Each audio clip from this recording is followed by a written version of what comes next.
यदि नाम जप करोगे तो तुम्हें कलयुग का प्रभाव परास्त नहीं कर पाएगा। ये अपने प्रवाह में प्रवाहित, मान लीजिए बड़ी दुर्गति होती है, ये तो जीवन की बात है, मरने के बाद जो गति होती है, आप उसको ये मत समझिए कि नहीं नहीं कोई नरक नहीं, कोई गति दुर्गति नहीं होती, तुम्हारे कहने से नहीं होगा।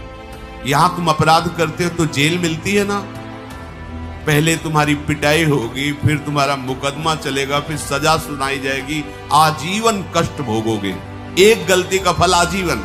तो जैसे कहा जाता है कि हजारों वर्ष तुम्हें नरक भोगना पड़ेगा। अब लगता है ये तो बातें केवल बना रहे हैं, तो गलती तो तुमने एक की थी, आजीवन कारावास क्यों मिला? तो सोचो, यहां एक गलती अगर साबित हो गई हिंसात्मक, व्यभिचारात्मक, तो उसका परिणाम आपको जीवन भर क्लेश भोगना पड़ता है। तो क्या तुम जो पापाचरण कर रहे हो इसका परिणाम तुम्हें नरक नहीं भोगना पड़ेगा? तुम्हारे ना कहने से थोड़ी हो जाएगा, समझो, तुम्हारे ना कहने से हो जाएगा। अरे कोई राजकीय कानून नहीं है, जो मन आए सो करो, करो।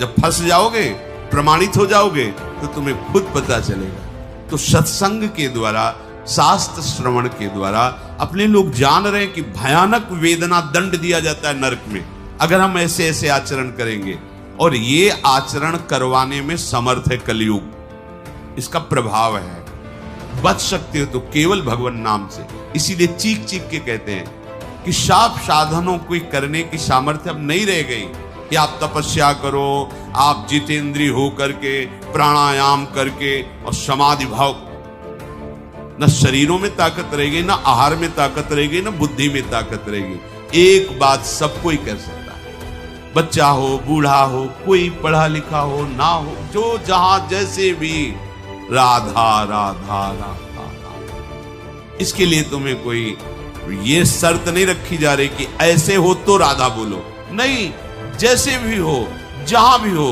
राधा राधा राधा। तो कलयुग की क्या बात है, काल भी बाधा नहीं पहुंचा सकता, विश्वास कीजिए, काल भी बाधा नहीं पहुंचा। जहां राधा वहां कहां बाधा। और नहीं, चाहे जितने शुभ कर्म कर लो, बख्शेगा नहीं कलयुग। देखो ये शुभ कर्म करने वाले पुण्य श्लोक महाराज नल का चरित्र इसीलिए गान करके कहा,